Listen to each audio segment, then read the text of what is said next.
d'ailleurs que vendredi matin à 9 heures, à Givat Shaoul, au cimetière, on se rencontre pour aller sur la tombe du Rav Léon Yehuda Manitou, mais Yehuda Ashkenazi Manitou. Ce soir, nous avons le grand honneur et le plaisir d'accueillir deux élèves de Manitou. Vous savez que quand je dis élève de Manitou, c'est vraiment un titre. D'abord, le Rav David Ben Ezra, qui est d'ailleurs ingénieur de formation comme Efraim Herrera, tous les deux. Ce sont des scientifiques. Il est le rabbin de la synagogue Orot Yehuda, donc depuis des années. Et le docteur Efraim Herrera est ingénieur aussi. C'est un spécialiste de l'islam et aussi un élève de Manitou qui a écrit. Il a écrit, lui, des livres qu'il a appelés Étincelles de Manitou. Il y en a deux qui sont sortis.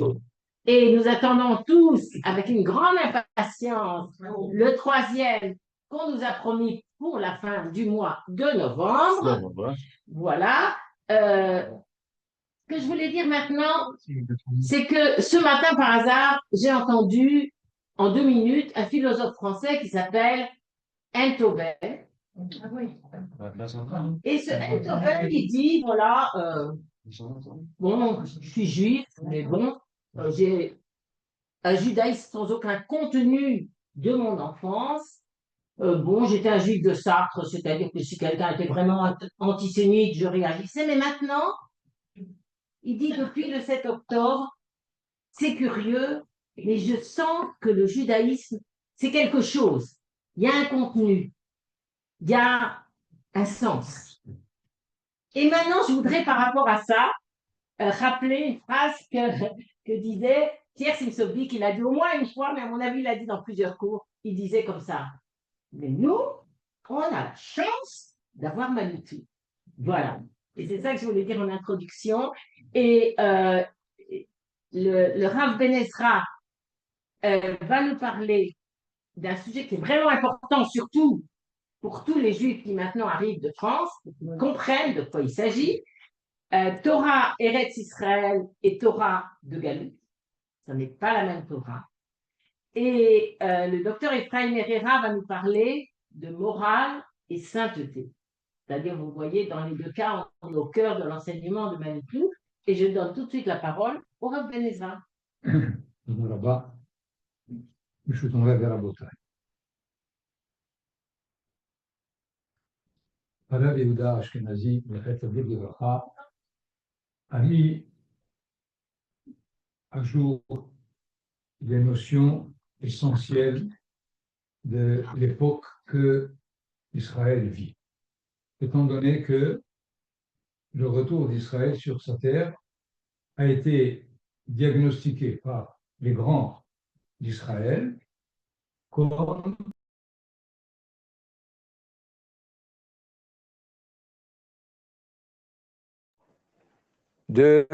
des temps messianiques.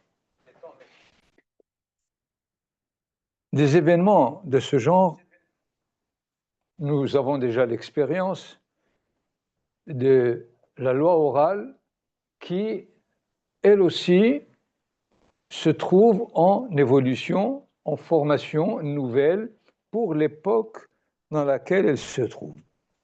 Vous avez comme exemple la première Mishnah de Avot, Moshe Kibel Torah Misinai, Msara Yoshua, Yoshua Lizkenim, Zkenim Linviim, Neviim L'Anshei Knesset Hagedola. Ce n'est pas une information.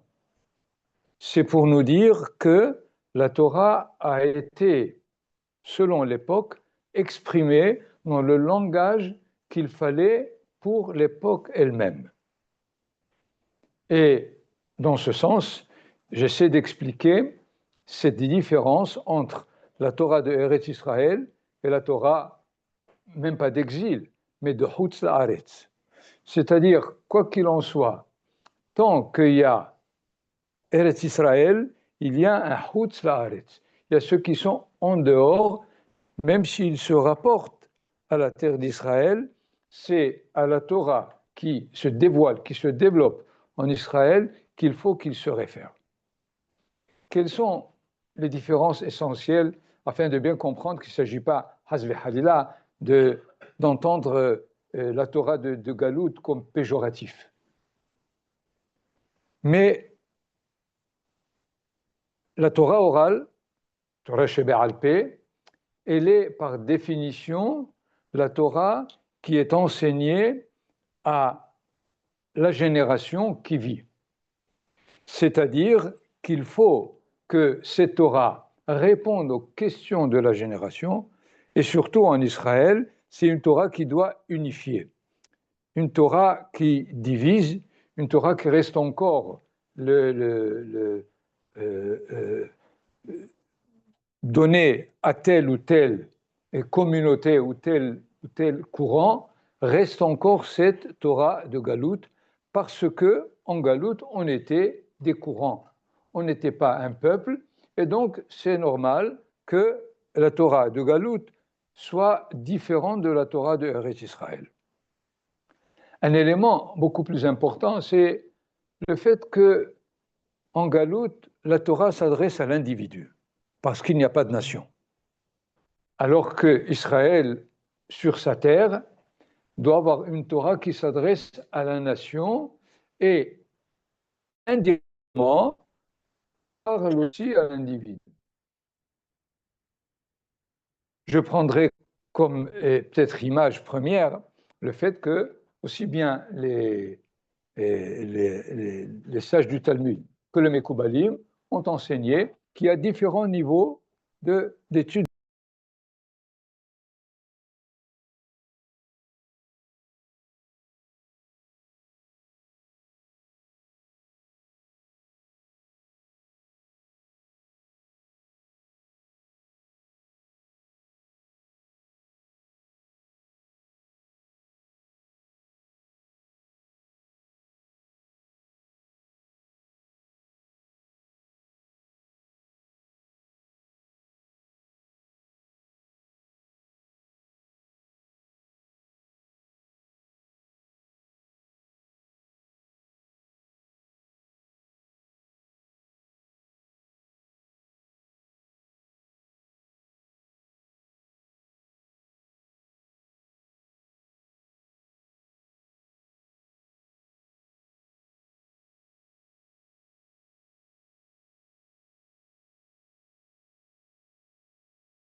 Il y a une famine dans les environs.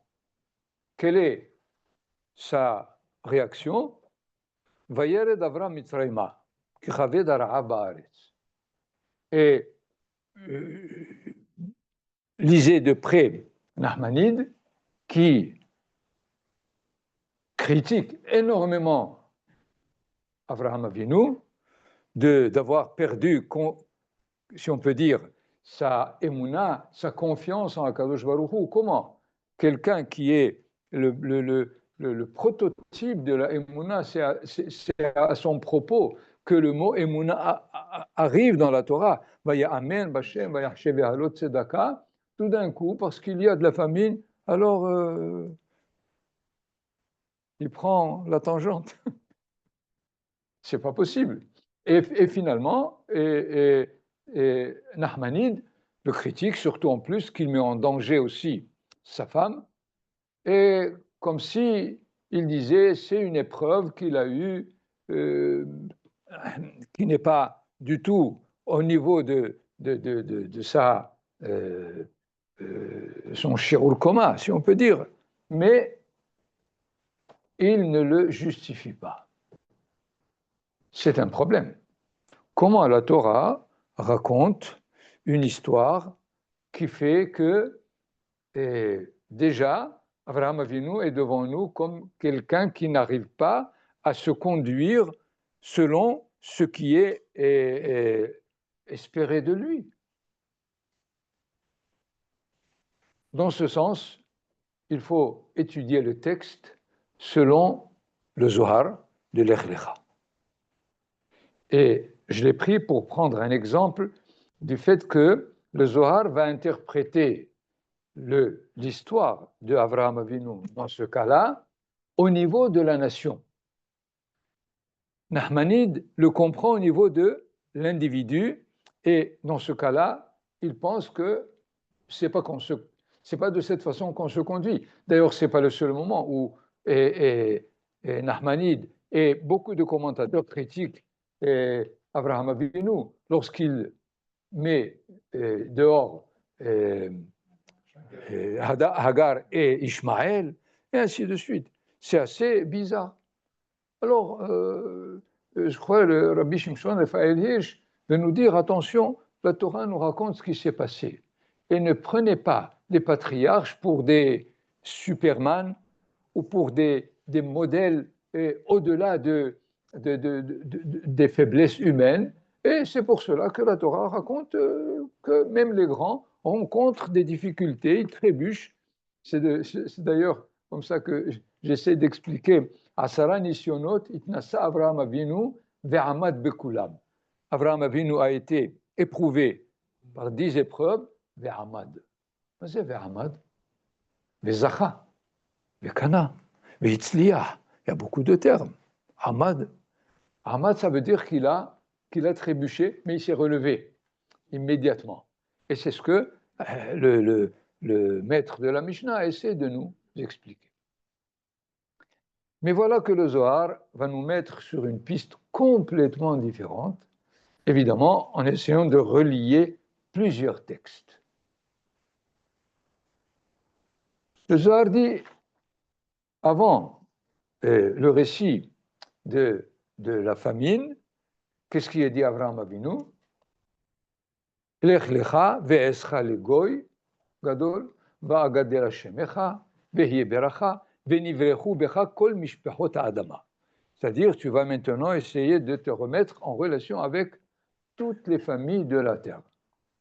Il semble que Avraham Avinu a compris le message et il se met en route. Où est-ce qu'il va aller pour commencer sa mission? Là où la civilisation se trouve à son apogée. Et nous dit d'ailleurs, depuis le 2e chapitre, dans lequel la Torah nous raconte que Venahar yotse me'Eden lehashkot et Agan, un fleuve qui sort de Éden pour arroser le jardin,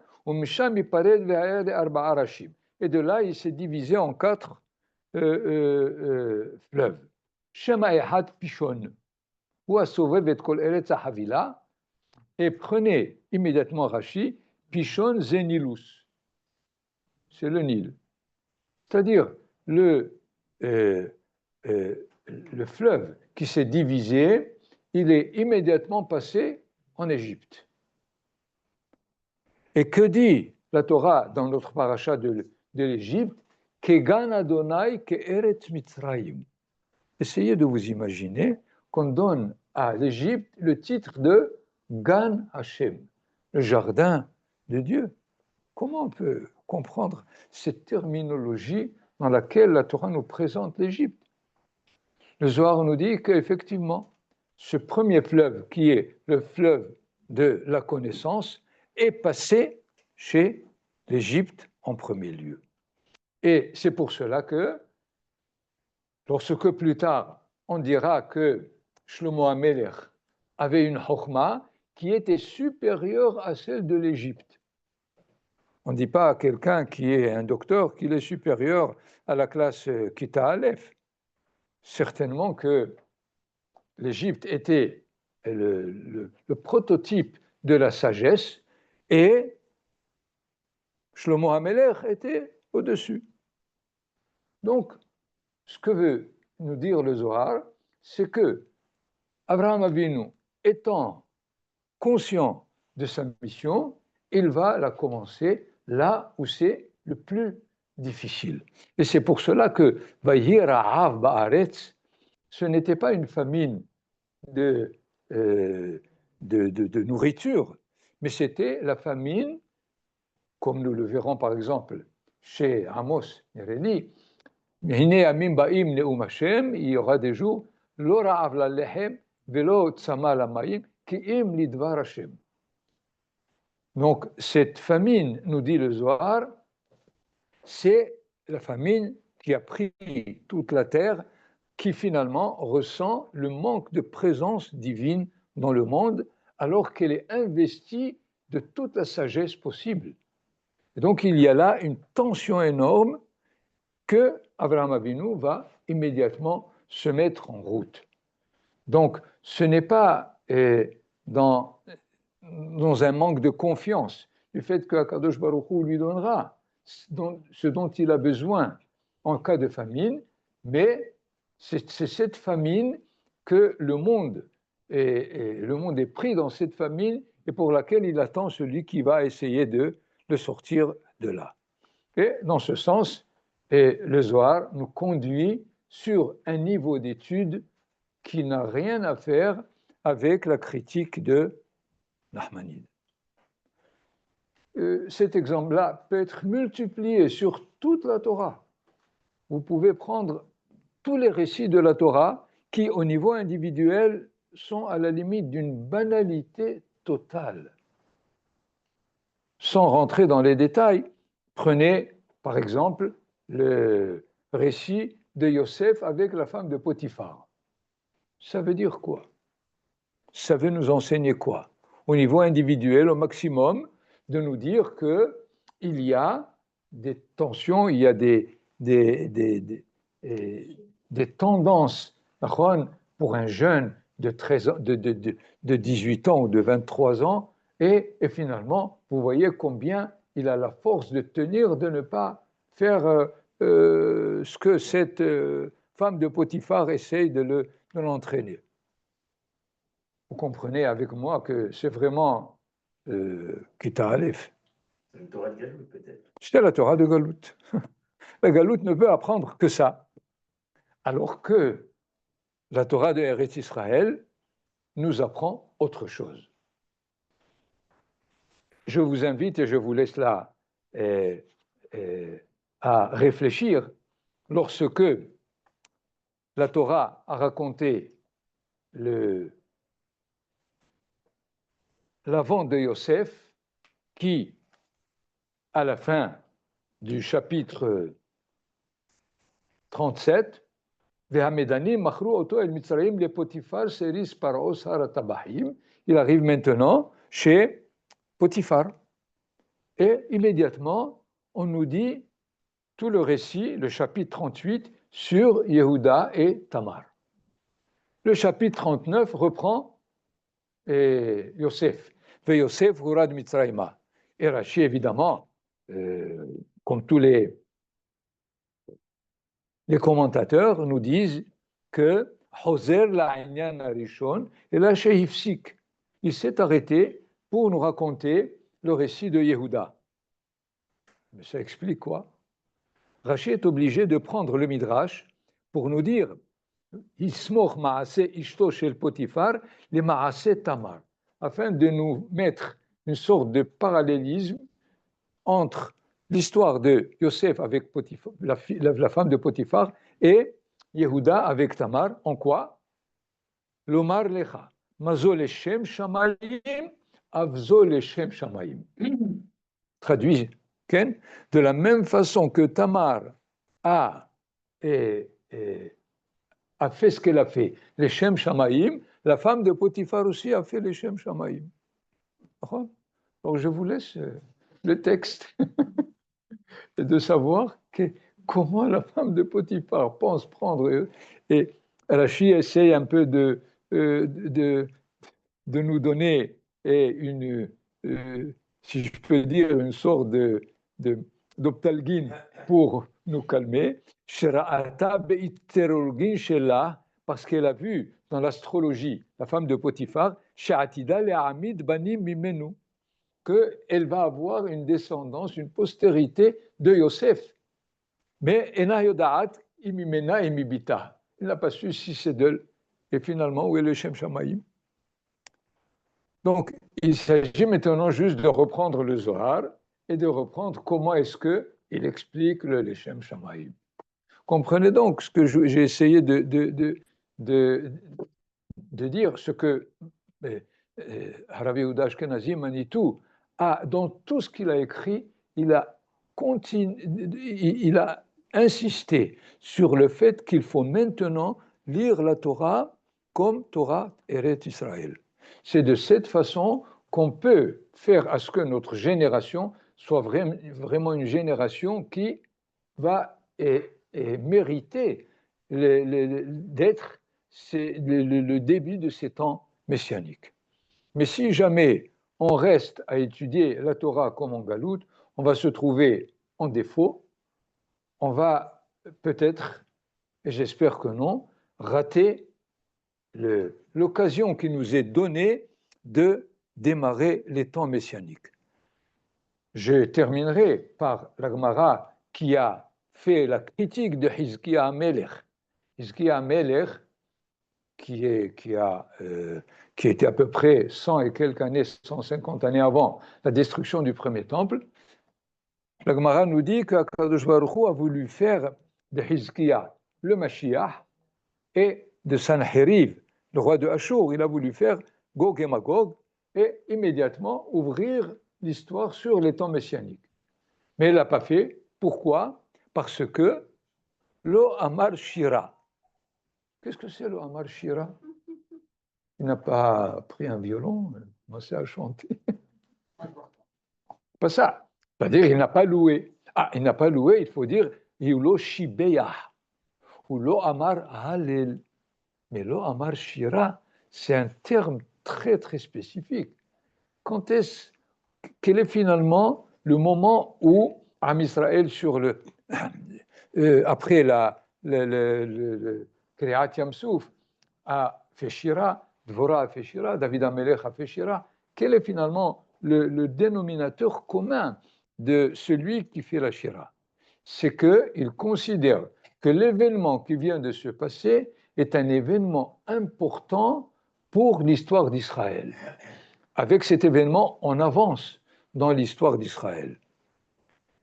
C'est-à-dire que Hizkiya Amelech, il a compris le miracle qui est arrivé pour le sauver finalement de l'emprise de Sanheriv sur Yerushalayim, que, comme il a dit, sauve qui peut. C'est tout. Il n'a pas essayé de traduire ce qui s'est passé en événement cosmique. L'Omar Shira, ça veut dire si c'est arrivé de cette façon, c'est que Akadosh Baruch Hu nous donne comme signal, démarre une autre époque. C'est là ce que Hizkiya a raté. Et c'est ce qui se passe aujourd'hui. Quand vous voyez toutes les discussions halachiques, est-ce qu'il faut faire Hallel ou pas faire Hallel pour Yom HaAtzmaut, je peux vous dire que ce n'est pas une question halachique. C'est une option sur laquelle on met la halacha. Est-ce que le 1948 a démarré un événement historique d'Israël, ou bien c'est un événement de Baruch Hashem, Akadosh Baruch Hu nous a sauvés de tous ceux qui nous ont entourés, qui veulent nous détruire, et finalement, ce n'est pas la peine. On a déjà vécu tellement de fois, on ne va pas ajouter encore de cette façon. Toute l'année, on va faire du Hallel chaque jour. Parce qu'on identifie ce qui s'est passé en 1948 comme étant un événement de Hatzalah, d'avoir été sauvé. Je me rappelle d'une blague de Manitou qui disait il y a les saints et les sauves qui peut. C'est-à-dire, et si vous voulez une fois, prenez la halakha sur Hallel de Yom HaAtzmaut du Rav Ovadia Yosef Zecher Tzadik Livracha, prenez celle du Rav Shlomo Goren, vous allez voir que c'est les mêmes textes et ils arrivent à une conclusion complètement différente. Ce qui fait, ce n'est pas un problème halachique, c'est un problème d'options. Est-ce qu'on considère que ce qui s'est passé au niveau de la déclaration de l'État d'Israël est un événement historique, et de là va découler toute une série de conduites, pas seulement le Hallel, mais finalement de comprendre qu'il faut rénover la Torah elle-même, sinon la Torah restera ce qu'elle a été en exil, et finalement on va réétudier la même Torah. En exil, elle était juste, ici elle est fausse. Et donc on étudie une Torah fausse. Et Baruch Hashem, nous on a eu ou la chance ou le mérite d'avoir écouté Manitou et d'être conscient de dévoiler cette Torah de Eretz Israël. Je voudrais juste dire que l'événement massif que nous vivons depuis le 7 octobre, c'est aussi probablement une grande alia qui va arriver. Et le Rav Ben Ezra, il a fait exactement ce que Manitou disait de faire. Il faut expliquer aux Olim Hadashim pourquoi ils sont venus. C'est la Torah d'Eretz Israël. Docteur Ephraim Herrera, qui va nous parler de morale et sainteté, c'est-à-dire le cœur aussi de la pensée de Manitou.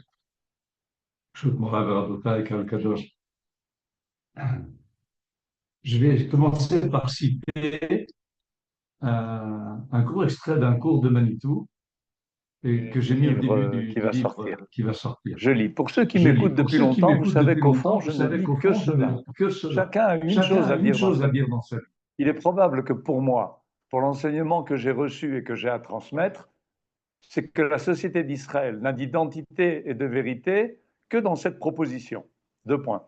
Israël est le peuple, et c'est le seul au monde qui, en tant que peuple, en tant que nation, en tant que collectivité, a fait ce pari que le sens de l'histoire est la résolution du problème moral et qu'il n'y a pas d'autre signification à l'histoire, que tout le reste ne sont que des dimensions secondes au problème moral au niveau de la société.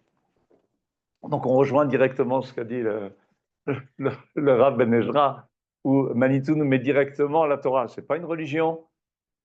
Et deuxièmement, elle s'adresse au klal.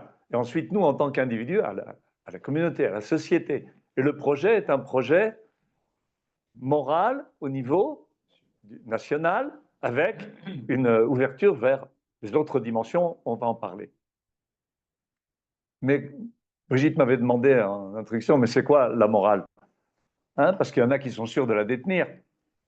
Et puis on voit les pires horreurs avec ça. Par exemple, le mouvement woke, ou bien ces personnes en Amérique qui pensent que ce qu'ont fait le Hamas, les atrocités qu'ils ont commises le 7 octobre, c'est moral parce que ils sont opprimés, ou bien Fanon, le fils d'un opprimé, s'il commet un acte violent contre le fils d'un oppresseur, même s'il n'est pas oppresseur, c'est le bien. On arrive à des folies en pensant que c'est le bien. Donc il faut bien rentrer dans la définition de la morale. Manitou a étudié ce sujet vraiment à fond et il a montré, c'est vraiment son génie, que les grandes écoles de pensée ont présenté toujours la morale en la réduisant à quelque chose d'autre. L'utilitarisme, le plaisir, le bonheur, et on ne donne jamais une définition de la morale pour elle-même.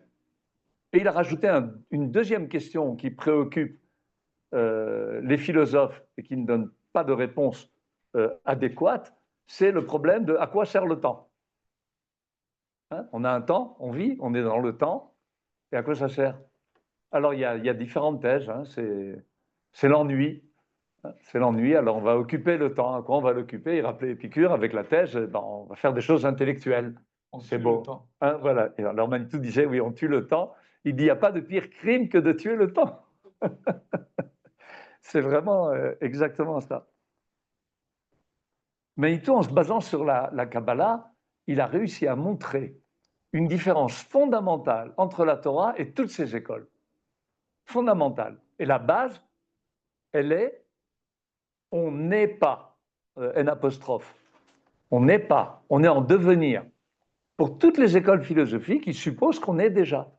Il rappelait par exemple Descartes qui disait « je pense donc je suis », il dit « c'était pas son intention », mais de fait il a dit « je suis ». Non, t'es pas, t'es en devenir. On est en devenir. Et le temps, c'est ce qui nous permet de devenir ce qu'on doit devenir. Donc on a maintenant une première prédéfinition qui nous dit c'est quoi la morale? C'est mériter son être. D'accord? C'est un grand principe de Kabbalah. On reçoit toujours en cadeau ce à quoi après on passe un temps très long et toute sa vie même à mériter. Et ce mérite d'être, c'est ça qu'on a à faire. Comment on va le faire? Alors la Torah nous donner les directions, d'accord? Mais ça c'est le point de base. Il y a différents niveaux quand on étudie d'après les textes de Manitou. Et le premier niveau dont parlait Manitou, c'est d'être de bonne volonté, de vouloir suivre la voie droite. Après, on peut se tromper, mais il y a l'idée de vouloir suivre cette voie qui est la voie droite. Ensuite, il y a le principe que donnait Hillel HaZaken. Vous connaissez tous l'histoire qu'un goy est venu, il voulait se convertir, mais il a dit je suis prêt à me convertir si tu m'enseignes toute la Torah sur un pied. Alors il a dit Man desanui alach lechavrach la ta'aved. Ce que tu détestes ne fais pas autrui. Il a fallu attendre le XXe siècle pour qu'un grand penseur qui s'appelle Rawls, je conseille de le lire pour ceux qui s'occupent de justice, R-A-W-L-S, qui a écrit un livre qui s'appelle Theory of Justice, et dans lequel il dit la chose suivante. Si on veut savoir si quelque chose est juste au niveau de tzedek ou non, alors ce qu'on va faire, je vais donner un exemple. Vous êtes un sudiste à l'époque des guerres de sécession en Amérique, et vous soutenez le fait qu'on doit maintenir l'esclavage des Noirs. Alors, dit Rawls, suppose que quand tu nais, tu ne sais pas ce que tu vas naître, et tu nais noir. Est-ce que tu gardes ta position? Ou est-ce que tu la changes? Ça revient exactement à la même chose. C'est-à-dire que c'est un deuxième niveau, on dit, tu veux être moral, alors vois si ce que tu fais, tu aurais été prêt à le subir. Manitou parlait, c'était son grand débat avec Lévinas, sur l'idée de la réciprocité. S'il n'y a pas réciprocité, rien ne fonctionne. C'est un premier niveau qui est de ce que je ne dois pas faire. Je vais donner un exemple concret parce que vraiment, c'était... Manitou est déjà bien, très âgé avec les accords d'Oslo. Il a été très actif contre ces accords d'Oslo. Prenons l'analyse qui est de Man desanui alach, ce que tu détestes ne le fais pas autrui. Est-ce qu'on aurait voulu qu'on mette à notre tête Arafat, cette bande d'assassins? Alors on les met à la tête des Arabes de Judée-Samarie. Ça a coûté cher aux Arabes chrétiens. Hein. C'est terrible. Donc on a mis des assassins à la tête d'une population. C'est complètement immoral. Avant de rentrer dans aucune autre considération, c'est immoral, évidemment. Manitou l'a résumé, je vais vous lire un tout petit texte qui est fantastique. Dans le Sidour de Shabbat, on trouve dans le texte du Nishmat Kol Chai, dans lequel figure le nom de Yitzhak. Vous connaissez, n'est-ce pas? Befi Esharim, Befi Tzadikim, Ufri Chassidim, Tzadikim, Ufri Kedoshim. Il dit, il y a 4 niveaux de vertu. Le Yud, c'est Yachar, celui qui est de bonne volonté, qui veut suivre la voie droite. Mais le Yachar peut ne pas être encore tzaddik s'il ne connaît pas la loi. Si on n'a pas, je veux faire le bien, mais on peut se tromper, on se trompe. On est sûr de faire le bien, on fait le mal, ça ne va pas du tout. Comment je vais savoir? Va étudier. Tzaddik, c'est le tzaddik de Yitzhak. Au-delà du tzaddik, il le passe, hein, je ne vais pas l'étudier. Le chassid est celui qui veut la loi, pas seulement ce que la loi dicte, mais ce que la loi veut, le projet que la loi se donne. Donc il veut quoi? Il veut réaliser le projet divin. Alors là, il est chassid, il va de l'avant. D'accord? Et puis le kadosh est au-delà. C'est celui qui sait ce que veut celui qui a donné la loi. Il sait ce que veut Dieu, alors il va le réaliser. D'accord? Ça veut dire quoi? Je vais citer maintenant un enseignement que j'ai reçu de mon deuxième maître, qui est le Rav Nachmani Zecher Tzadik Livracha, où 2 fois il nous a expliqué ce que voulait dire kadosh. Alors, la première fois, il nous a dit Nifdal velemala, c'est séparé et au-dessus. Parce que des fois, kadosh, ça pouvait dire autre chose. Alors, séparé et au-dessus. Et la deuxième fois, il nous a dit Zeshel kadosh baruch hu. C'est ce qui est à Dieu. Alors, c'est bien simple. Le kadosh, c'est celui qui vit toute sa vie dans la conception que je veux réaliser ce que Dieu veut, et je le sais parce que j'ai étudié. C'est pour ça que c'est le niveau le plus haut. Hein. Je continue à citer Manitou. Donc, du point de vue fonctionnel, le chassid est au-delà du tzaddik, mais comme Manitou insiste bien, il faut d'abord être tzaddik pour pouvoir être chassid. C'est pas fauté. C'est le minimum du minimum. Alors, c'est quoi les critères du bien? Je vais reciter un tout petit texte de Manitou. Et puis, la sagesse de la Torah, c'est recevoir en vue de donner. Et recevoir le plus possible pour donner le plus possible. Ça, c'est le juif normal. Mais s'il se borne à recevoir, c'est un demi-juif. Et s'il se borne à donner, c'est un juif virtuel, il n'existe pas. Qu'est-ce qu'il veut dire? Tous maintenant, on est en train de recevoir. Vous respirez, n'est-ce pas? Donc, vous recevez. On mange, on reçoit. On écoute un cours, on reçoit. Même quand on donne un cours, on reçoit, parce qu'on regarde les regards de chacun, et de là, on apprend. Donc, on reçoit aussi. En plus, on reçoit son cours. Donc, je reçois, je dois recevoir. Mais pourquoi je reçois? Je reçois parce que je dois donner, puisque c'est ça le modèle. C'est ça le modèle que nous a donné Akadosh Baruch Hu. Du rachat, on apprend une grande sagesse. Comment est le mal qu'il ne faut pas faire? De quoi il faut se séparer? Hein? On le fait aujourd'hui. Moi, c'est à ça que je consacre mon temps quand j'étudie l'islam, pour voir ce qui ne va pas. Et ensuite, bien le montrer du doigt. Donc, vous avez une clé. Ça va dans le sens du projet divin ou ça ne va pas dans le sens du projet divin? On n'est pas au point zéro. Hein. Les patriarches ont posé comme Rabbi David l'a dit au niveau d'Abraham, après Yitzhak, Yaakov, ils ont posé 3 valeurs de base. Et ensuite, les autres grands géants d'Israël, Manitou disait à propos de ce que Rabbi David a dit, ne croyez pas qu'Abraham et Yitzhak et Yaakov, c'est des gens comme nous. Hein. Il faut être un peu sérieux. Il faut être un peu sérieux. Moïse, Aaron, David, Salomon. Nous, notre rôle, disait Manitou, c'est de relier harmonieusement toutes ces valeurs. C'est le travail qu'on a à faire au niveau de la société, de faire une société qui soit morale et qui mette ces valeurs qui peuvent être parfois contradictoires de manière harmonieuse. Et on sait que la réalisation du projet divin, pour des raisons que Manitou détaille, elle passe par le peuple d'Israël sur la terre d'Israël. Ça ne peut pas être autrement. Ça ne peut pas être par tel génie ou tel individu. Manitou disait à propos du sionisme, pourquoi ça réussit? Parce qu'il n'y a pas quelqu'un qui est venu qui a dit c'est moi. C'est le peuple dans son ensemble qui a pris cette direction. C'est le peuple. Et quand il y a eu l'idée de l'Ouganda, il y avait de quoi y penser, parce que les souffrances du peuple d'Israël étaient telles que c'était vraiment problématique. Qui est-ce qui a dit non? Ce n'est pas le Mizrahi, hein, c'est les Russes, athées entre guillemets.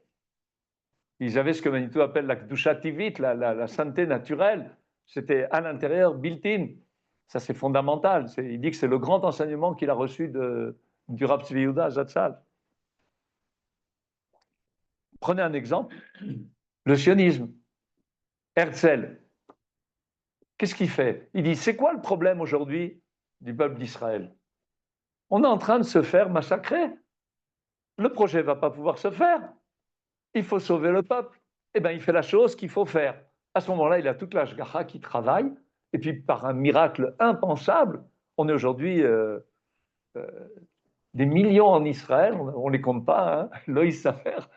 Donc, c'est fantastique. On a réussi. On est un des peuples les plus puissants sur la terre. Il ne faut pas qu'on se prenne la tête. Ça vient de Akadosh Baruch Hu. Ce n'est pas par hasard. Mais quand on va dans cette direction, je me suis rappelé à propos de la conception, de l'autre conception. Une fois, à la sortie de Purim, il y a un rabbin Haredi qui a fait une dracha, à la sortie du Ta'anit Esther. Il a fait une dracha. Et dans sa dracha, il disait, dans la Megillah, le nom de Dieu, il ne figure pas. Mais ça nous enseigne que tout est fait par la Hashgacha de Hakadosh Baruch Hu. Alors je suis intervenu, je lui ai dit, sauf le sionisme. Non, mais il faut se réveiller. Regarde, ouvre les yeux. Vous savez ce que... Le beau-père de Shmuel, Eisner, il est arrivé le Yom Ha'atzmaout dans le Beit Knesset. Et à Minha, leur a dit Brit. C'était Haredi. Ah bon, il n'a pas fait Tahanoun. Après, lui, on dit Ken, Brit de quoi? Brit, il ben Makadosh Baruch Hu.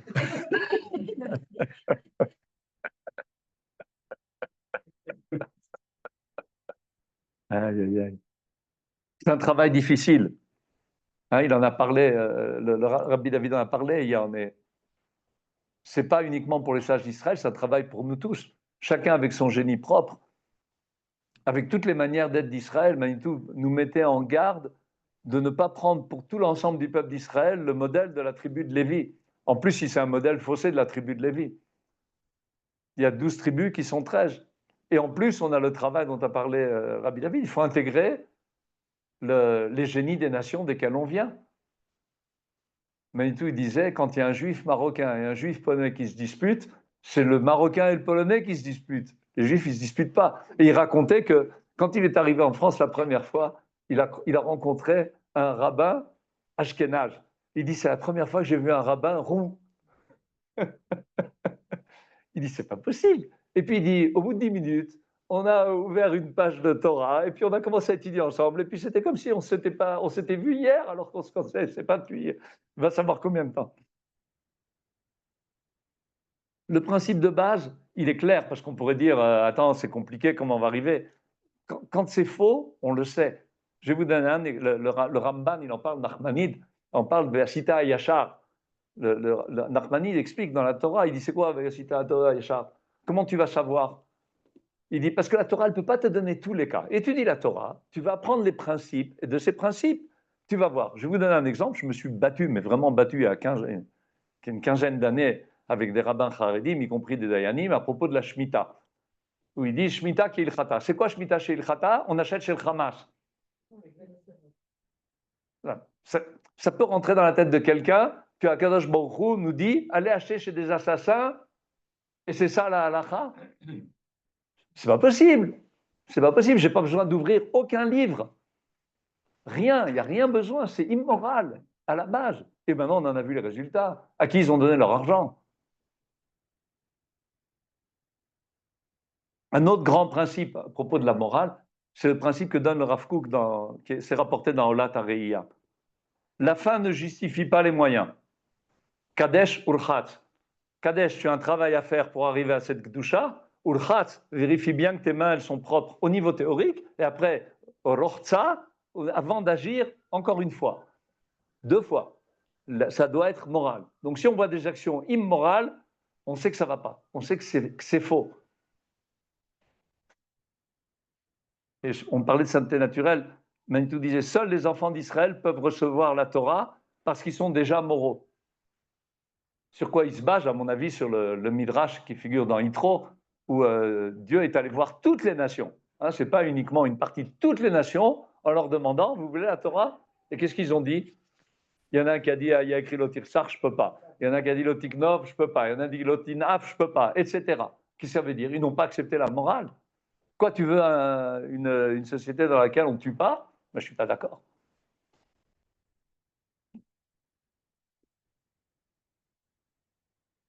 C'est à réaliser aussi au niveau individuel. Manitou en parlait à propos de cette unité de valeur et de sainteté qui doit s'unifier avec la tendance naturelle. Ça, c'est les kiddushim, dans le couple.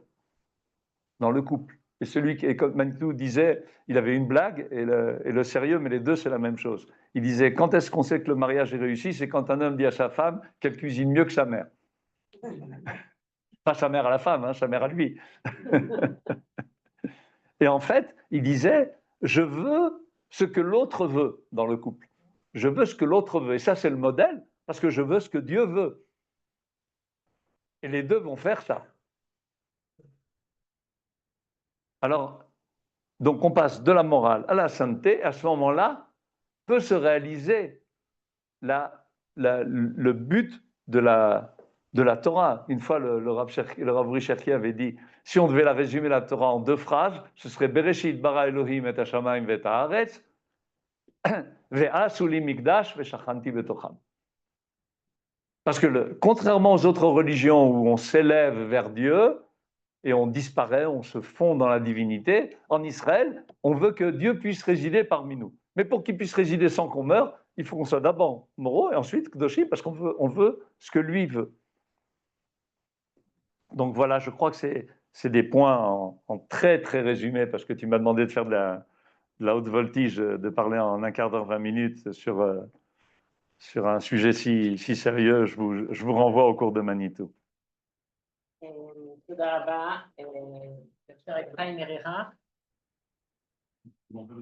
Quoi? Oui, j'ai pas besoin de micro parce que je parle fort. D'accord. Je voulais quand même. J'ai remarqué, voilà. Nous avons ici deux personnes présentes devant nous qui ont consacré énormément de temps dans leur vie à Manitou, à ses cours, à sa pensée. Et j'aimerais bien qu'ils nous racontent comment et pour quelles raisons ils ont pris cette décision. Parce que quelque part, c'est une décision. C'est une question un peu personnelle, j'espère que ça ne vous dérange pas. Mais c'est quand même intéressant, c'est un parcours de vie. Voilà. Nous sommes des Bnei Adam et chacun a son histoire.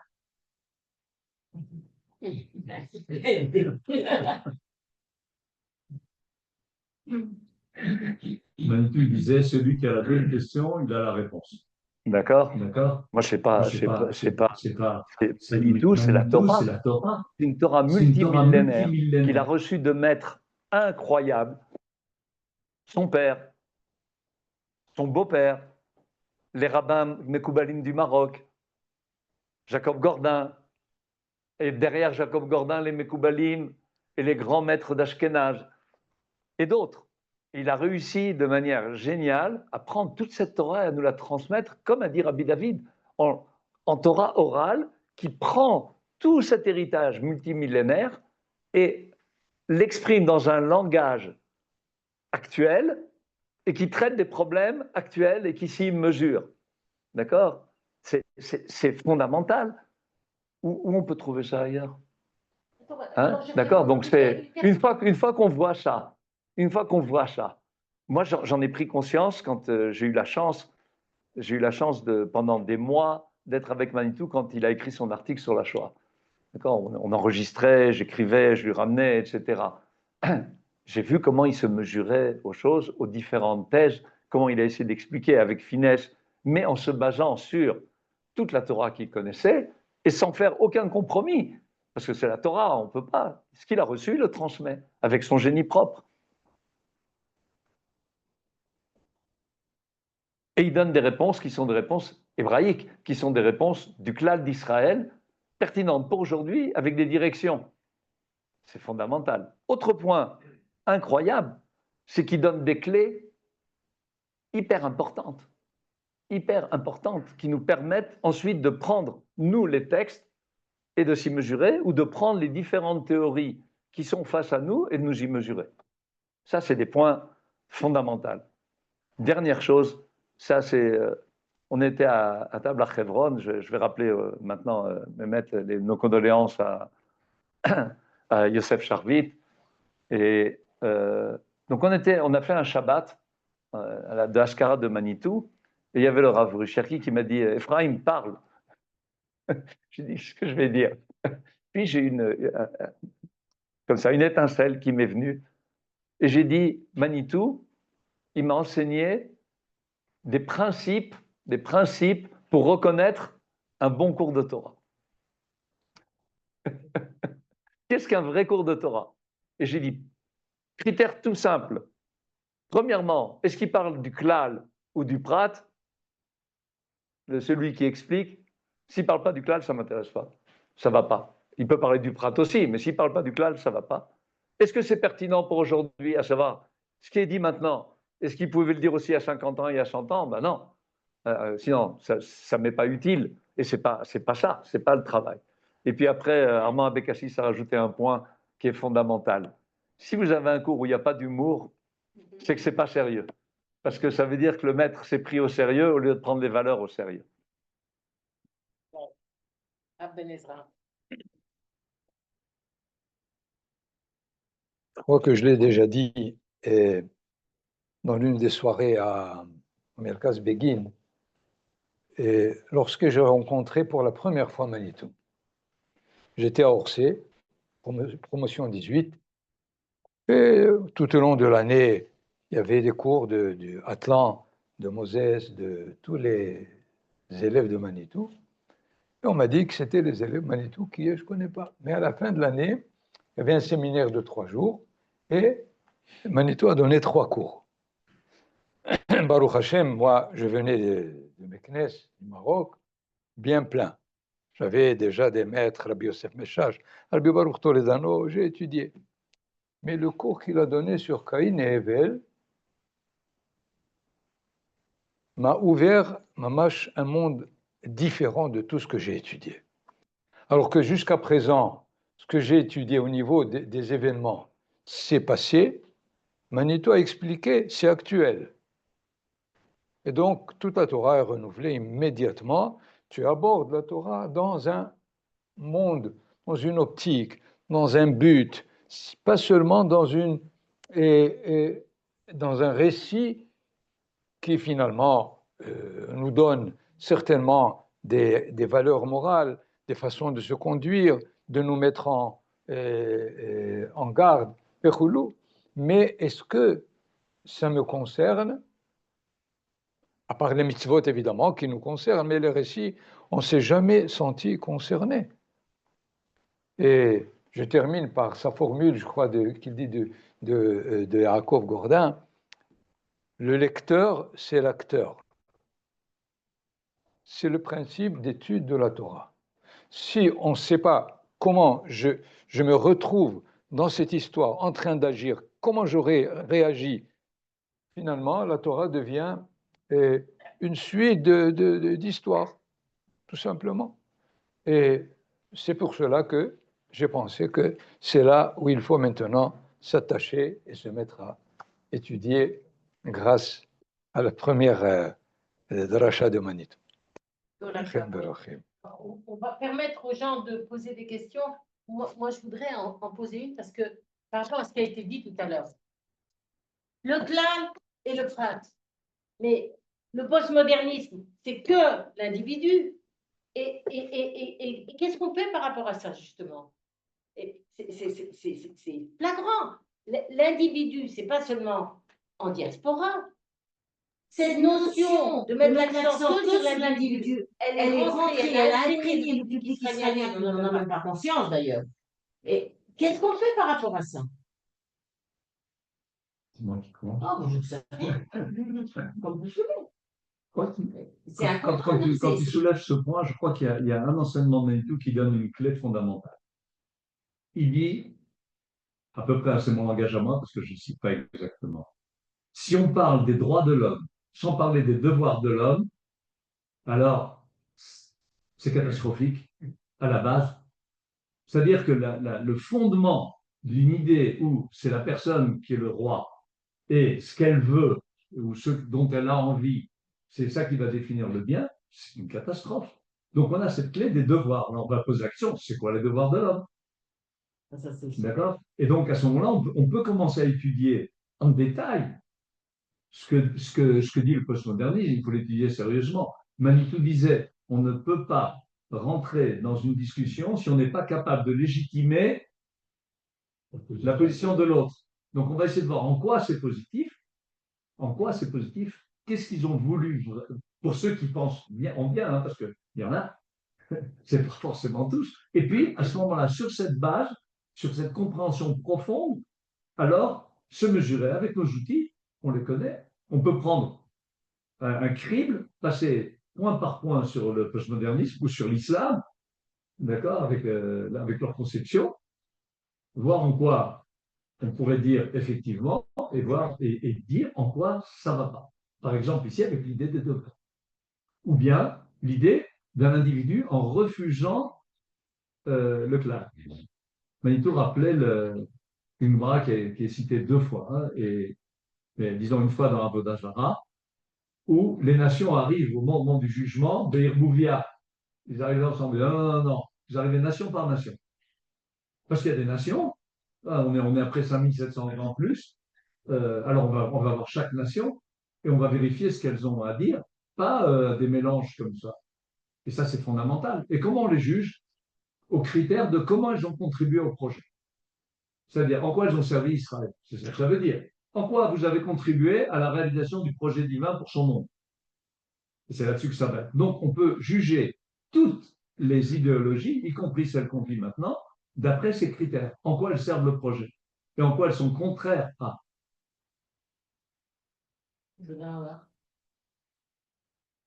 Moi, il me semble que l'histoire est universelle, que ce soit au niveau des religions, que ce soit au niveau de la politique, il n'arrive pas à réunir les contraires. Si, par exemple, et très bien, au niveau de l'islam, qui met l'accent sur ce qui est l'immanence et la transcendance. L'islam, c'est la transcendance. Le christianisme, c'est l'immanence. Ils ne peuvent pas savoir que, comme nous, que les deux peuvent vivre ensemble.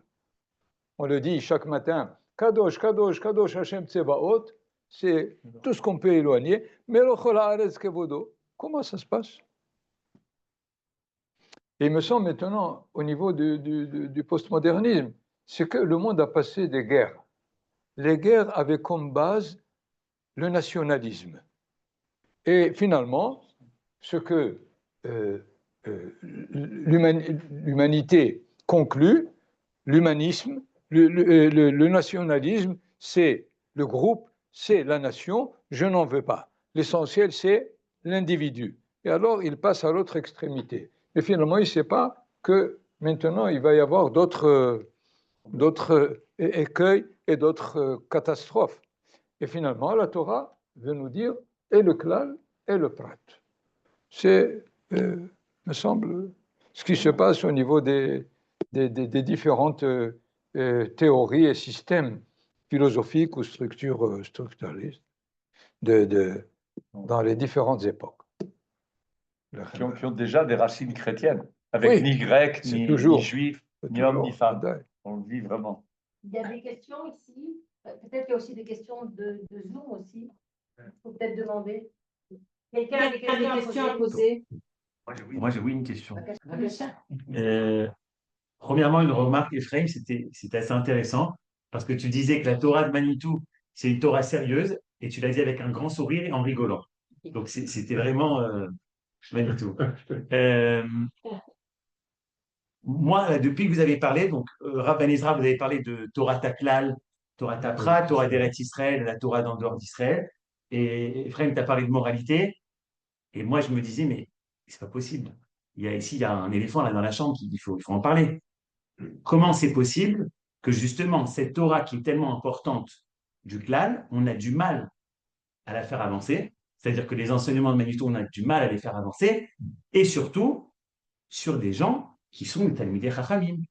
Quand on entend un grand rabbin aujourd'hui qui dit qu'un autre rabbin qui a son fils qui est tombé au combat est un apikoros, je ne veux pas des réponses politiques, j'essaie d'avoir des réponses profondes. Comment c'est possible qu'on en arrive à des choses qui sont tellement éloignées de Torah à Klal et de la moralité? Est-ce que Manitou mettait l'accent sur ces choses-là?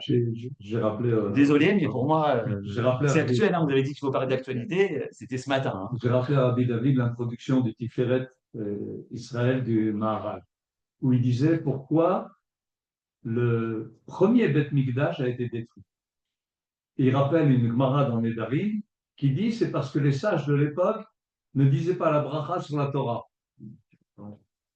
Et il dit, vous pouvez vous étonner, on sait que c'est pour les meurtres, les incestes et l'idolâtrie. C'est pas pour ce que tu dis. Il va même plus loin, il disait la bracha. Quand la Gemara de Nedarim dit qu'il dit ça, il disait. Mais il ne pensait pas, il n'avait pas la kavana. C'est quoi l'intention en général? L'intention, ça n'a pas l'air critique. C'est-à-dire qu'il y a quelqu'un qui donne la Torah. D'accord? Je vais le formuler de manière vraiment la plus basique possible. Dieu a créé, on sait que Dieu a créé le monde et nous a créés. Donc il y a un monde, il y a un homme. Nous, tout ce qu'on fait, on le fait avec une logique, dans un but. Ben, Dieu aussi, il a un but pour ce monde. Alors, soit tu t'occupes du but pour le monde, soit tu t'occupes de Torah.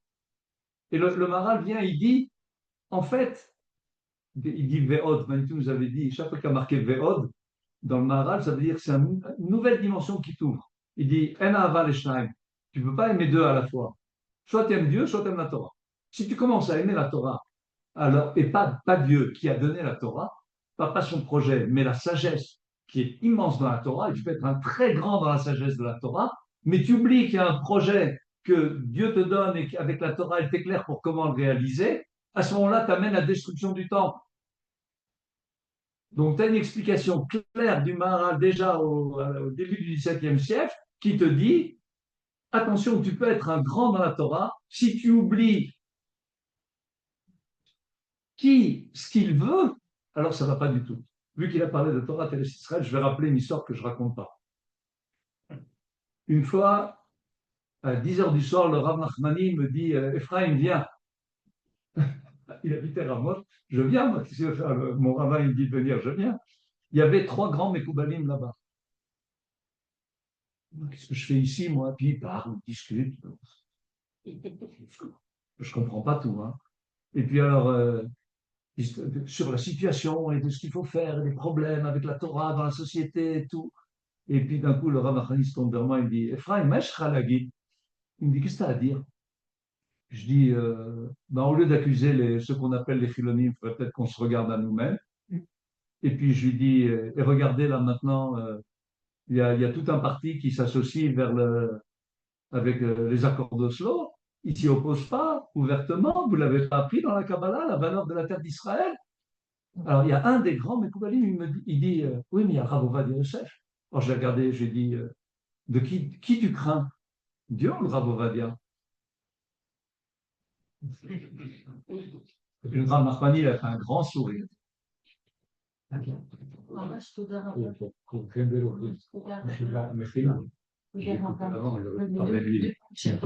Mais en attendant, j'ai une question qu'on m'a posée, je ne sais pas répondre, évidemment. J'accompagne d'abord.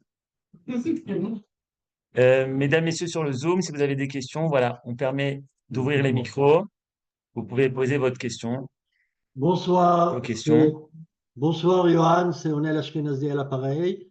Oui, une seconde, il faut que j'ouvre le. Il y a une logique qui est Voilà la question qu'on m'a posée. Quelle est c'est du Rav Kook? Je crois que c'est trop compliqué maintenant. C'est trop compliqué. Il y a ça, un rabbin, c'est à des générations différentes. C'est la même Torah. C'est la même Torah. Il y a le fils d'un très bon ami à moi qui s'y connaît très bien, tant dans la Torah du Niglé que du Nissar, m'a dit les élèves de Manitou ont l'obligation de montrer en quoi tout ce que dit Manitou est tiré de la Kabbalah. D'accord? C'est un travail à faire. Et je donne par exemple, on va parler de Kiddushin. Si tu prends la version en hébreu de son cours sur le mariage, tu vas voir que là-bas, il fait les références aux Sphirot. Il en parle. Et le Rav Kook, il a pris la même Torah qui est la Torah des Mekoubalim. Et je rappelle, l'enseignement de Manitou, c'est quoi la Torah des Mekoubalim? C'est la transmission des prophètes qui est transformée en langage de sagesse. D'accord? Donc, c'est la même Torah. C'est la même Torah. Il n'y a pas de différence. Seulement, le Rav Kook avait affaire à une génération donnée, Manitou a affaire à une autre génération. Il y a une Torah. Il n'y a pas de Torah. Il y en a deux, Birtav et Béalpé. Mais il n'y a pas la Torah du Rav Kook et la Torah de Manitou, c'est la Torah, point. Point. Tu ne les trouveras jamais pas d'accord. Ce n'est pas possible.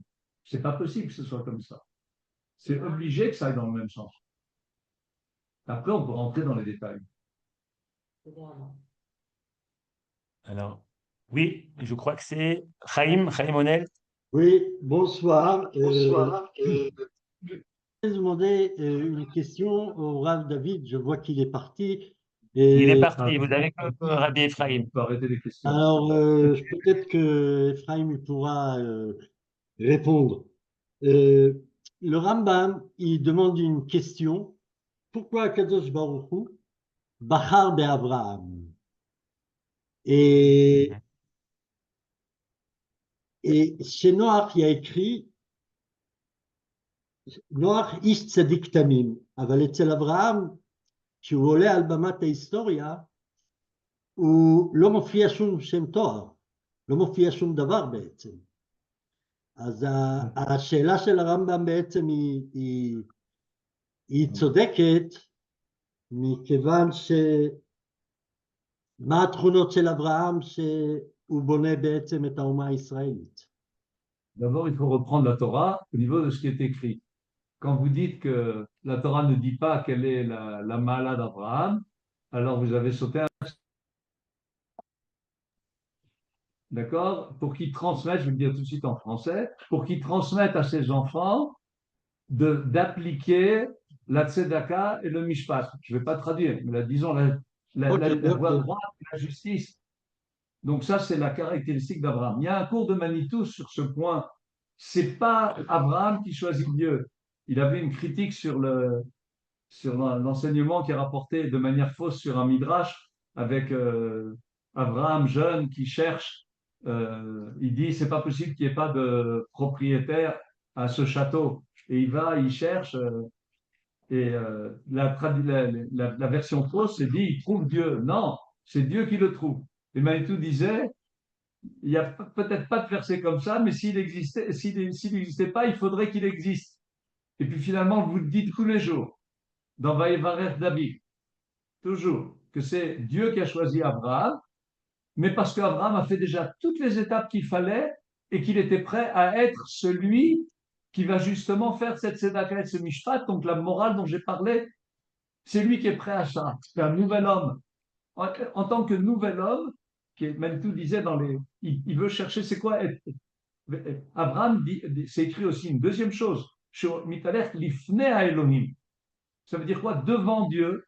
Manitou disait, il explore comment appliquer maintenant la morale dans l'étape d'après.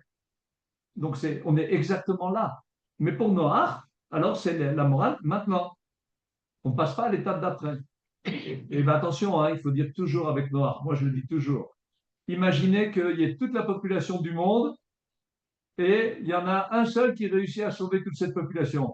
C'est moi, c'est vous. J'ai des doutes. Donc il ne faut pas minimiser la force de Noach. Mais malgré tout, Abraham pose la base de cette idée d'une transmission, d'aller dans la voie droite et de pousser en avant cette recherche de réaliser une société morale. C'est fondamental. Ok.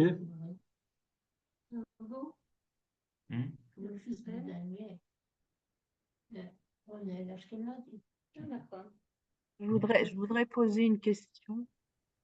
Oui, oui. Euh, Très fort, Susanna. oui. Manitou, quand même, enfin, moi, j'ai eu la chance d'être à Mayanot et tout ça.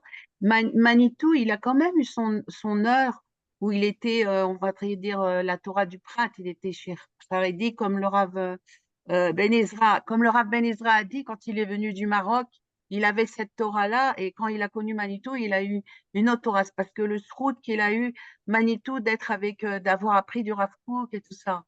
Donc, les Kafzerout, parce que moi, j'ai demandé au Rav Cherki, comment ça se fait que les Haredis ne comprennent pas ces choses-là et ils vont encore faire, par exemple, par rapport à tout ce qui est les Chayalim et tout ça. Et le Rav Cherki, il a répondu que c'était parce que chacun, il a une neshama spécifique et que chacun sa neshama. Alors, alors donc, ça veut dire qu'on ne peut pas leur expliquer vraiment euh, comment on fait alors dans ces cas-là? Puisque c'est l'actualité exactement maintenant. Le Rav Nachmani disait, le premier cours qu'il m'a donné, il a dit, ce que j'ai dit, ce que vous dites que j'ai dit, je ne l'ai pas dit.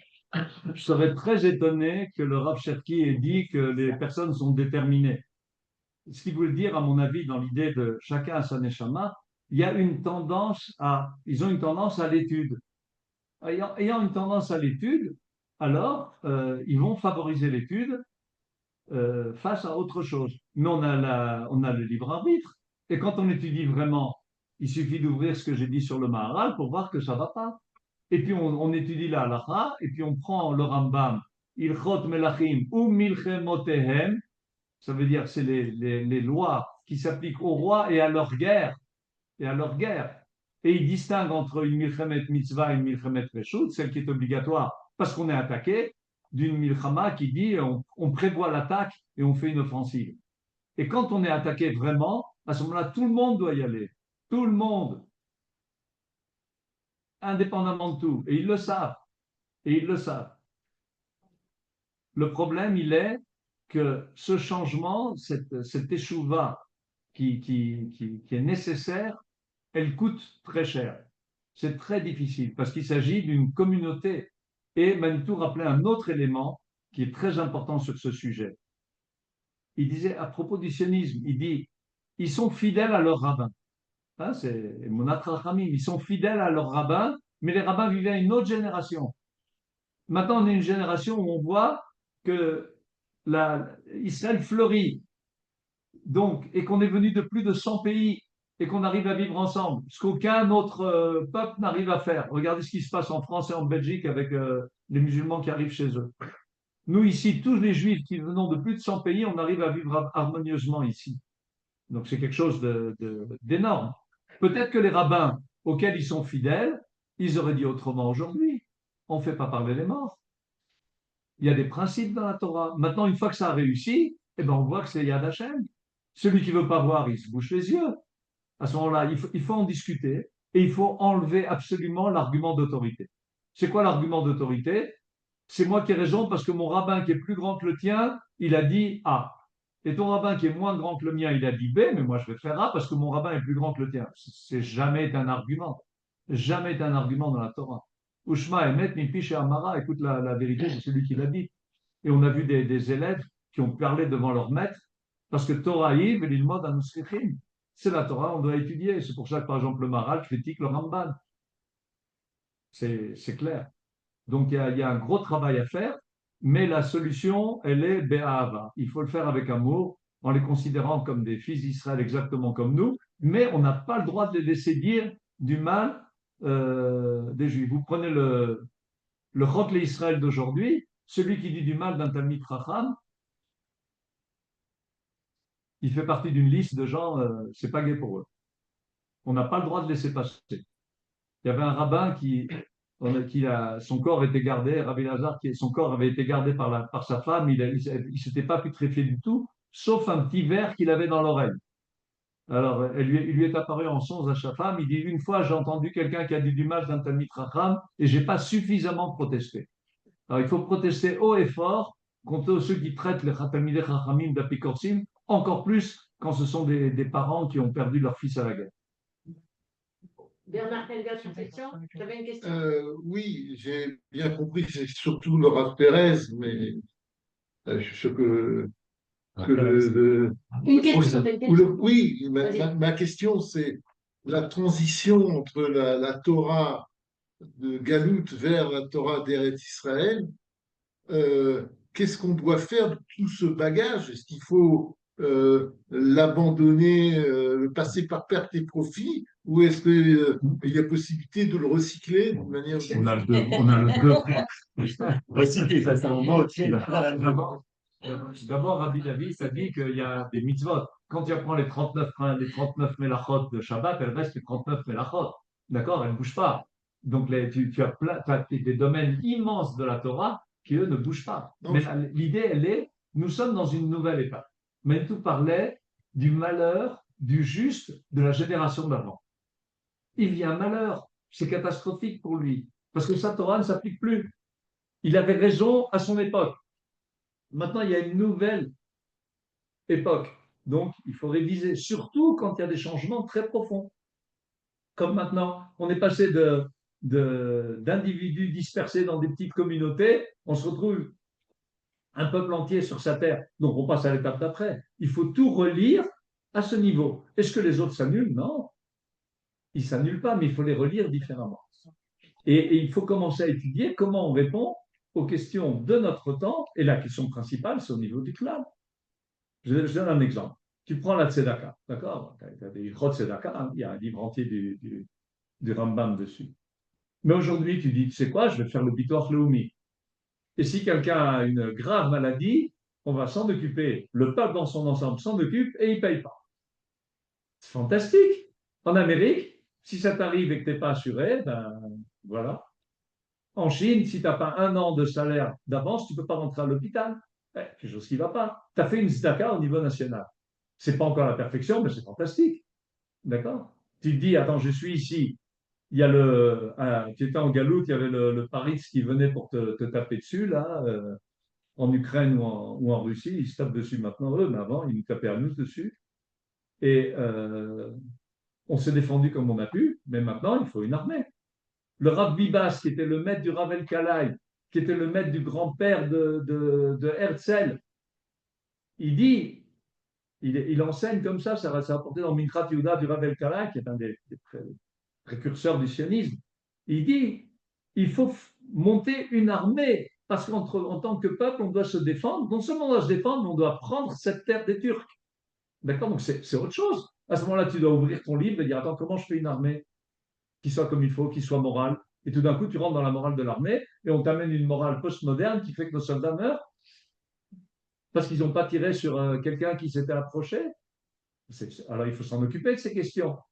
Alors, si on reste dans les questions qui sont posées dans la Gemara qui ne concernent pas ça, on a tout raté. Il y a une nouvelle dimension maintenant qu'il faut étudier en détail et l'appliquer. D'accord? C'est fondamental. Le Rav Uziel, le Rishon LeZion, avait commencé à s'en occuper. Il a écrit des livres sur le travail, les droits des ouvriers, des choses comme ça, puis ça s'est arrêté. On est retourné en Galoute. Au début, ça a commencé comme ça. Les grands rabbins et le grand rabbinat a commencé à s'occuper de ces vraies questions. Maintenant, ça réapparaît. Hein. Il y a des groupes de Dayanim qui commencent à retravailler et c'est important. Ouais, il faut de la patience. Hein. Il ne faut pas oublier. On n'est pas à 48 seulement. Oui, ça va revenir. L'Allemagne Israël. Comme j'ai dit avec Manitou, maintenant ça réapparaît, tout d'un coup il y a des articles dans les journaux, etc. Israël reconnaît les siens. Il reconnaît les grands d'Israël, des fois à 100 ans, des fois 200 ans, des fois 300 ans après. Il faut être patient. Je crois qu'on va arrêter là maintenant. Mais merci infiniment. Et il faut dire qu'il nous reste encore plein de travail à faire. Voilà. Le rabbin disait, dans la Torah, il n'y a pas écrit ni retraite ni congé. Ephraim, je voulais